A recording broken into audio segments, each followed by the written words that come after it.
Assalamualaikum warahmatullahi wabarakatuh. Halo sahabat Dumai Cinta atau Cinta Dumai. Kali ini saya akan ngasih tahu Anda, terutama para generasi muda. Jika Anda belum tahu, saya kasih tahu. Cinta itu ibarat kentut.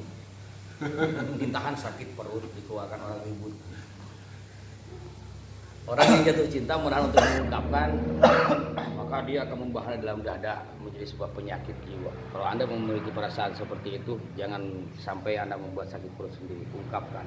Tetapi untuk mengungkapkan Anda perlu keberanian, jangan kepewean. Tidak hanya memerlukan keberanian, tapi ada seni dan ilmunya. Untuk seni dan ilmunya, temukan dalam dakwah cinta channel Aspi Kandaga dan Baitul Hikmah. Sekian, wassalamualaikum warahmatullahi wabarakatuh.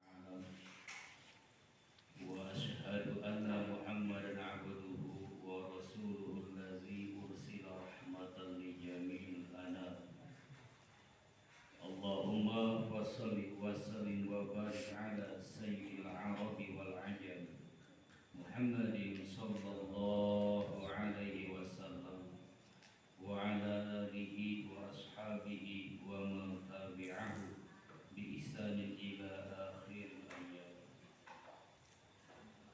Subhanaka la ilma lana illa ma 'allamtana innaka antal alimul hakim.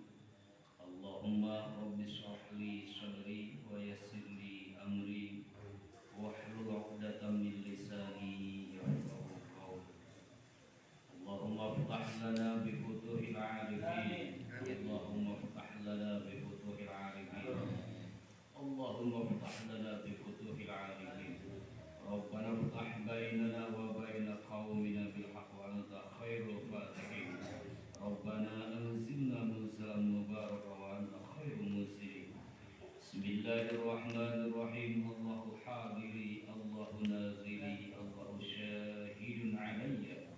Allahumma in, Allahumma ini, wa huwa bi kulli syai'in muhit. Rabbana zidna ilman nafi'an warzuqna fahman wasi'an bi rahmatika ya arhamar rahimin. Allahumma ighfir lana dzunubana wa liwalidina warhamhum kama rabbawna shighara. Nawaitu an a'takifa fi hadzal masjid lillahi ta'ala. Al-Fatihah.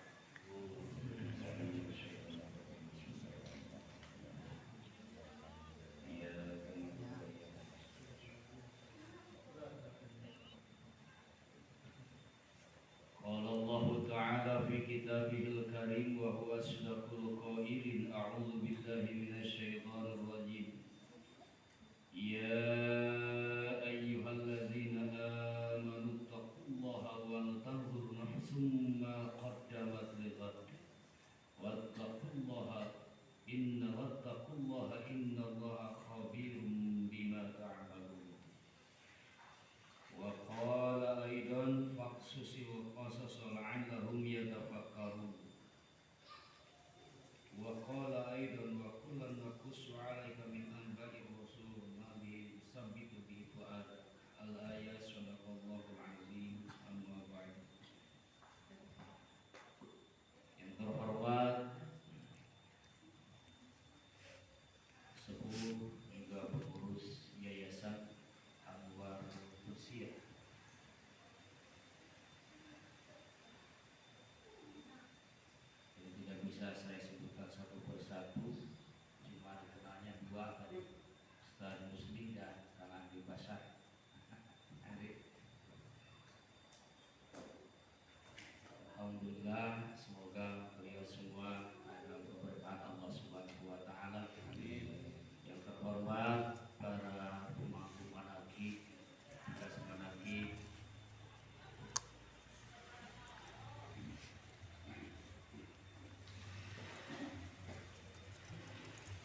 kenikmatan adalah kenikmatan rohani kita yang diberi kemampuan oleh Allah untuk melaksanakan rukun iman dengan ilmu tauhidnya.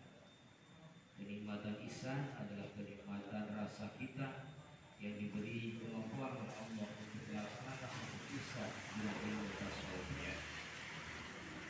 Hingga menjadi lengkap pula keislaman kita, raga, nyawa, rasa melaksanakan seluruh konsepsi Islam kafah, yakni Islam iman ihsan. Dengan ilmu fikih kita belajar teknisnya dalam mazhab yang dalam hal ini adalah mazhab Syafi'i. Insyaallah semua Syafi'iyah ya.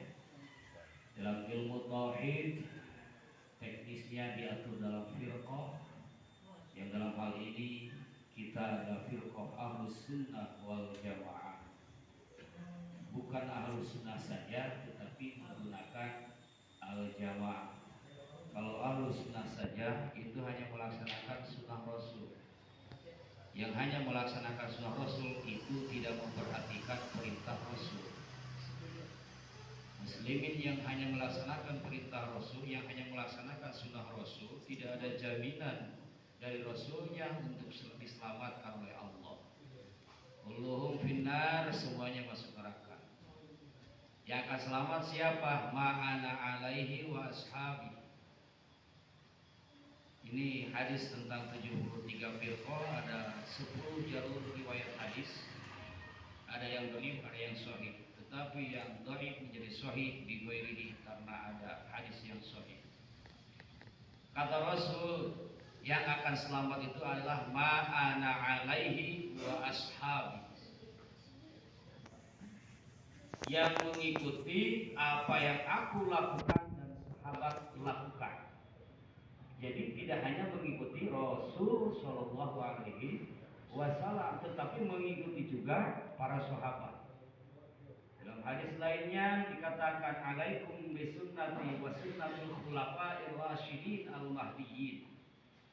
Kalian hendaknya melaksanakan sunnah atau kebiasaanku dan kebiasaan para sahabat al-mahdiyyin yang mendapatkan petunjuk dari Allah Subhanahu wa taala. Dalam ungkapan lainnya dalam menggunakan majaz istiarah, ashabi kan nujum, sahabatku ibarat bintang gemintang. Ini ihtadaitum, yang manapun engkau ikuti, ihtadaitum, engkau akan mendapatkan petunjuk. Maka orang-orang yang hanya mengikuti sunnah Rasulullah tidak ada jaminan untuk selamat dunia maupun akhirat. Yang ada jaminan selamat itu adalah yang mengikuti Rasulullah dan mengikuti sahabat. Maka disebutlah Ahlus Sunnah wal Jamaah. Banyak sunnah-sunnah yang dilakukan tidak ada dari Rasulullahnya, namun menjadi ketetapan Ahlus Sunnah wal Jamaah. Dan bila itu menjadi bid'ah, dhalalah, maka kita akan masuk neraka dengan para sahabat. Salah satunya tarawih 23 rakaat. Kalau kita mau melaksanakan tarawih sunnah Rasul, tidak ada salat tarawih ala sunnah Rasul. Karena Rasulullah dalam beberapa hadisnya 23 rakaat itu adalah penjatuhan konsepsi sahabat yang ditulis oleh Sayyidina Umar, menyatukan sholat-sholat sunnah Rasul di bulan Ramadan. Yang 11 rakaat ternyata itu dari Siti Aisyah, itu menjelaskan di dalam dan di luar Ramadan 11 rakaat.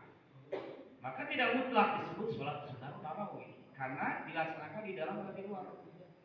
Maka dikumpulkan oleh Sayyidina Umar hadis yang 11 rakaat, hadis yang 9 rakaat, dan hadis yang 3 rakaat dijumlahkan menjadi 23 rakaat. Ini bid'ah. Kata Sayyidina Umar sendiri, hadza ni'amul bid'ah. Inilah bid'ah yang paling baik, yaitu bid'ah melaksanakan tarawih 23 rakaat berjamaah di masjid. Sebelumnya tidak ada pelaksanaan tarawih seperti itu. Bid'ah yang kedua yang dilaksanakan oleh sahabat Utsman bin Affan, yakni azan 2 kali pada hari Jumat. Pada perkembangan masa Utsman bin Affan, umat Islam semakin menyebar sehingga acap kali mereka ketinggalan Jumatan karena begitu mendengar azan masuk ke masjid, khutbah sudah berjalan, bahkan ketinggalan karena mereka di dunia kerjanya harus bersih-bersih dulu. Maka dibuatlah ijma sahabat dipimpin oleh Utsman bin Affan. Bagaimana ini solusinya supaya para kaum muslimin tersebut tetap mampu mengejar sholat Jumat tanpa ketinggalan, sementara dunia mereka juga tidak ketinggalan. Maka dibentuklah azan dua kali. Azan yang pertama menunjukkan telah masuk waktu zuhur. Azan yang kedua menunjukkan khutbah siap dimulai. Ini adalah sunnah sahabat. Salat sunat setelah wudu itu sunnah sahabat, tidak ada dari Nabi. Nabi berkata kepada Bilal bin Rabah, "Bilal, ente ngalulan kami asup surga." Begitu kata Rasul. Sampai tumpah kamu itu kedengaran udah masuk surga. Apa yang kamu lakukan sehingga kamu begitu mendapatkan anugerah dari Allah? Kata Bilal, "Mohon maaf ya Rasul, setiap kali aku berwudu, aku selalu melaksanakan sholat sunat 2 rakaat." Untung nabinya Nabi Muhammad di zaman itu di tahun di abad 7 Masehi. Kalau Nabi di zaman ini, bid'ah itu dari mana kamu? Gak ada dari akunya. Kan begitu kalau Nabi zaman sekarang. Untung nabinya di zaman itu angkat jempol. Yang kedua diantaranya, Nabi setelah selesai sholat, di suatu sholat, selesai wirid, menghadap ke makmum. Tadi siapa yang ketika iftitah membaca doa Allahu Akbar kabira walhamdulillahi katsira wa subhanallahi bukratan wa asila sampai akhir. Sahabat angkat tangan, saya Rasul. Malaikat berbondong-bondong berebutan ingin mencatat amal kamu. Ini kata Nabi. Untung Nabi Muhammad, bukan Nabi hari ini. Kalau Nabi hari ini beda. Dari mana kamu? Gak diajarkan sama aku itu. Neraka. Kalau kita begitu. Ini nabinya Nabi Muhammad. Sahabat yang meriwayatkan hadis tersebut adalah Ibnu Abbas. Ibnu Abbas ketika Rasul meninggal masih usia belasan tahun. Beliau berkata, sejak aku mendengar perkataan pujian Rasul kepada sahabat itu, sejak itulah aku membaca doa iftitah dengan doa Allahu Akbar kabir. Doa Rasul langsung. Ini menunjukkan bahwa sudah dicontohkan pada zaman Rasul banyak ilham, banyak wahyu yang turun kepada sahabat Rasul. Karena bukan Rasul disebutlah ilham. Ini sudah menunjukkan bahwa banyak ilham-ilham dari Allah langsung kepada para sahabat dan langsung di waktu itu dibenarkan oleh Rasulullah.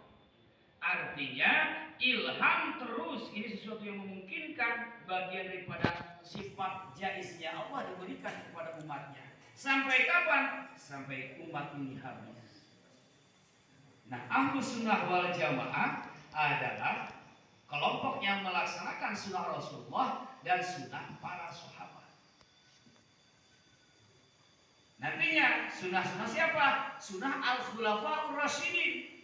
Siapa Al-Khulafaur Rasyidin?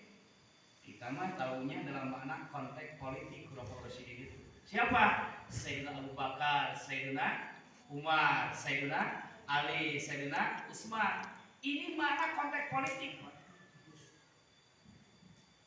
Kalau makna konteks politik kenapa? Karena sahabat Al-Khulafa itu para pengganti Ar-Rasyidin yang mendapatkan petunjuk. Karena yang 4 ini disebut konteks politik adalah para penerus Rasul dalam urusan agama dan negara. Orangnya adalah khalifah. Nah, sementara dalam urusan selanjutnya setelah kehilafahan ditutup oleh Al-Hasan ibnu Ali, putra Sayyidina Ali selama 6 bulan.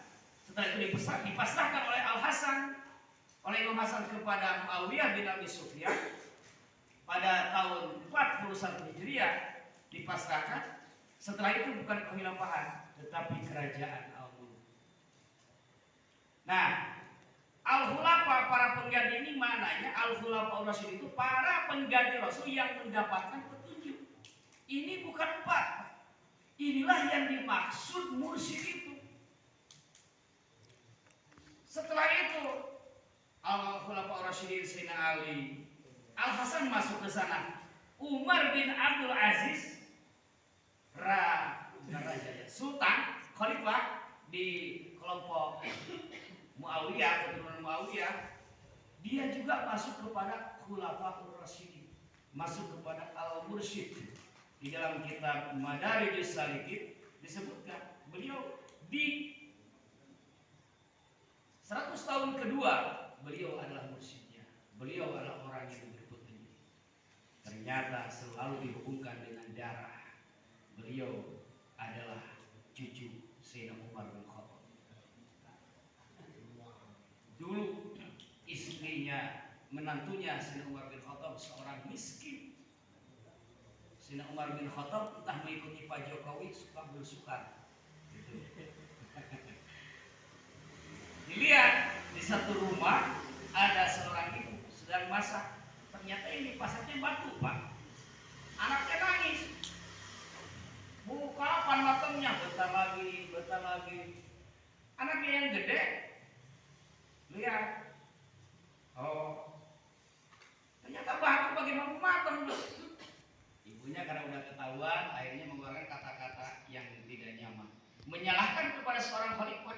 Katanya Umar bin Khattab itu seorang khalifah yang adil dan bijaksana, senantiasa mengayomi dan memperhatikan fakir miskin. Tapi di mana ada buktinya? Kagak ada. Kita mah kebagian. Tetep orang miskin wae batu deui jeung batu deui. Ini anaknya, putrinya, Bang, jangan begitu. Mungkin khalifah belum tahu. Kalau khalifah tahu, kita masih dikirim. Bahaya, kawalan yang begitu kepada pemimpin.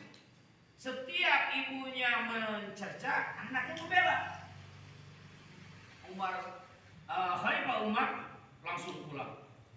Dikirim sembako ke sana dan dipanggil anaknya, Abdullah bin Umar. Aku sudah menemukan jodoh kamu. Ditikahkan. Nah, keturunannya itu adalah Umar bin Abdul Aziz. Ini bagian daripada Khulafa Ar-Rasyidin. Nah, Khulafa Ar-Rasyidin ini yang dimaksud dengan hadis dalam Al-Hakim, Mustadrak Al-Hakim dan Ibnu Abu Daud. Inilah yang dimaksud 100 tahun hiji. Mereka inilah yang akan mengupgrade perintah dan larangan dalam Islam dan listihkamil amal, menguatkan amaliyah dalam ajaran Islam. Mereka yang tidak tersentuh oleh Ar-Rasyidin atau menggunakan isim fa'ilnya Al-Mursyid, yang jiwanya tidak tersentuh oleh cahaya Al-Mursyid, tidak terupgrade amaliyahnya, tidak terupgrade larangan dan perintahnya, dan tidak dikuatkan amaliyahnya. Silahkan Pak, kita flashback dulu zaman kita sebelum bertemu dengan mursyid, sebelum menerima ijazah atau tampil zikir. Karena murid kita kan hari-hari Subhanallah, subhanallah, subhanallah, subhanallah. Mana kemening gitu kan? Ya, subhanallah gitu. Allahu Akbar, Allahu Akbar, Allahu Akbar, Allahu Akbar. Sageuna we. Tidak ada jejak, tidak ada bekas di dalam hatinya. Ini karena dia di-upgrade. Berbeda setelah diberi cahaya kemursyidaan. Kita zikir la ilaha illallah, la ilaha illallah. Dulu pun kita zikir, tetapi tidak demikian. La ilaha illallah, la ilaha illallah. Culang-culang mata kemana kamu ini? Ini bedanya. Nah, ikhwani rahimakumullah, itulah yang disebut dengan Ahlussunnah wal Jamaah. Insyaallah di dalam keimanan kita, dalam ilmu tauhid kita adalah firqah Ahlussunnah wal Jamaah, yaitu yang mengikuti Imam Abu Hasan Al-Asy'ari dan Imam Abu Mansur Al-Maturidi. Akidah tauhidnya dari Imam Hasan Al-Asy'ari ada 13 sifat sampai sifat kalam. Dari Abu Mansur 7 sifat terakhir, sifat manawiyah. Dan di dalam ilmu tasawuf diatur teknisnya oleh Thariqah. Diatur oleh Thariqah. Dan kita alhamdulillah sedang mengamalkan Thariqah Qadiriyah dan Naqsyabandiyah, Pondok Pesantren Suryalaya Tasikmalaya. pakai Tasikmalaya bukan Ciamis. Insyaallah ya. Dan tentu saja ini kita bagian dari 38. Sangat suul adab kalau kita mengatakan 37. Jangan sekali-kali, jangan berani kita mengatakan 37. Mari kita buktikan. Pangersabah nomor 3. Bos Anom sana nomor 37. Abah Sepuh gurunya nomor 36. Gurunya Syekh Tolha nomor 35. Gurunya Syekh Tolha 35, maka murid Syekh Tolha nomor berapa? Syekh Tolha nomor 35. Syekh Tolha nomor 35. Maka muridnya nomor berapa? Abah Sepuh kan? Salah satunya. Abah Sepuh nomor 36, maka muridnya nomor berapa? 37, salah satunya Bang Sabah. Abah Anom nomor 37, maka muridnya nomor berapa? Siap. Kalau kita mengatakan 37, berani nggak? Selevel dengan Abah? Ayo. Jadi nomor berapa kita? Coba. Jadi kita nomor berapa di silsilah kita? 38. Kenapa harus malu mengucapkan 38? Suul adab kalau kita mengatakan 37. Misalkan dari leluhur kita, ayahnya nomor 7. Apakah kita sebagai anak masih mau mengaku nomor 7? Enggak, kita masih nomor 8.